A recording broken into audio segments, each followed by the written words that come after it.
2025 July മാസത്തിൽ നമ്മുടെ സൗരയൂഥത്തിനെ ലക്ഷ്യമാക്കി ഒരു അതിഥി വരുന്നു എന്ന് കണ്ടെത്തി. അതിനെ 3I അറ്റ്ലസ് എന്നാണ് പേര് കൊടുത്തത്.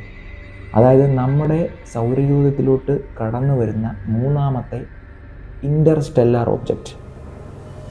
അതായത് മറ്റൊരു ഗാലക്സിയിൽ നിന്ന് വരുന്ന അല്ലെങ്കിൽ മറ്റൊരു സ്ഥലത്ത് നിന്ന് നമ്മുടെ സൗരയൂഥത്തിലേക്ക് കടന്നു വരുന്ന മൂന്നാമത്തെ വസ്തുവാണ് ഈ 3I അറ്റ്ലസ് എന്ന് പറയുന്നത്. ശരിക്കും ഇതൊരു ചിഹ്നഗ്രഹമാണെന്നാണ് കുറച്ച് പേർ വിശ്വസിക്കുന്നത്. കുറച്ച് പേർ പറയുന്നത് ഇതൊരു ഏലിയൻ ടെക്നോളജിയാൽ നിർമ്മിക്കപ്പെട്ട ഒരു വസ്തുവാണെന്നാണ്. അതിന് ചില കാരണങ്ങളുമുണ്ട്. ഒന്നാമത്തെ കാരണം, ഈ വസ്തു എന്തുകൊണ്ടാണ് നിർമ്മിച്ചിരിക്കുന്നതെന്ന് വ്യക്തമായി കണ്ടെത്താൻ കഴിഞ്ഞിട്ടില്ല എന്നാണ്. ഈ വസ്തുവിൽ നിറയെ വാതകങ്ങളുണ്ടെന്നും ഐസ് ഉണ്ടെന്നും പറയപ്പെടും. നമ്മുടെ സൗരയൂഥത്തിലേക്ക് കടക്കുന്ന ഏതൊരു വസ്തുവും ഗുരുത്വാകർഷണ ബലത്താൽ അതിൻ്റെ വേഗത കുറയുകയോ കൂടുകയോ ഒക്കെ ചെയ്യേണ്ടതാണ്. പക്ഷേ ഈ ഒരു വസ്തുവിൻ്റെ ചലനത്തിൽ അങ്ങനെ ഒരു വ്യത്യാസവും നമുക്ക് കാണാൻ സാധിക്കില്ല.